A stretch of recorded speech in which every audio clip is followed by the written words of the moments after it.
আমি আমার বুঝজ্ঞান হয়েছে থেকে এই দোয়া পড়ি, রব্বানা হাবলানা মিন আজওয়াজিনা ওয়া যুররিয়াতিনা কুররাতা আয়ুন ওয়াজআলনা লিল মুত্তাকিনা ইমামা। সবাই আমল করবো তো ইনশাআল্লাহ।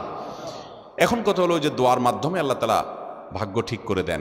অনেক সময় দেখা যায় আমি দোয়া করছি কিন্তু ভাগ্য ঠিক হলো না, এই যে দোয়াটা পড়ছিলেন কিন্তু সন্তানটা ওইরকম হলো না, তাহলে বুঝতে হবে হয় আপনার দোয়াতে কোনো ত্রুটি আছে, ইস্তেগফার করে দোয়া আরও বাড়াইতে হবে, অথবা বুঝতে হবে যে আল্লাহ সুবহানাহু ওয়া তাআলা আপনাকে এটা দেন নাই, এর চাইতে বেটার কিছু দিবেন ইনশাআল্লাহ। আল্লাহ তাআলা আমাদের দোয়াকে বিফলে যেতে দিবেন না যদি দোয়ার শর্ত আদায় করে আমরা মৌলিকভাবে ঠিকঠাক মতো দোয়া করি। আল্লাহ আমাদের সবাইকে সেই তৌফিক দান করুন।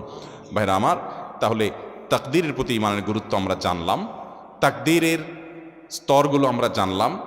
আল্লাহ রাব্বুল আলামিনের কাছে আমাদের তাকদীর, আমাদের আল্লাহর ফয়সালা আমাদের জন্য এটা যেন ভালো হয়, কিভাবে আমরা নিবেদন করব, কিভাবে আশা করব, কি আমল করব, কি করলে আমাদের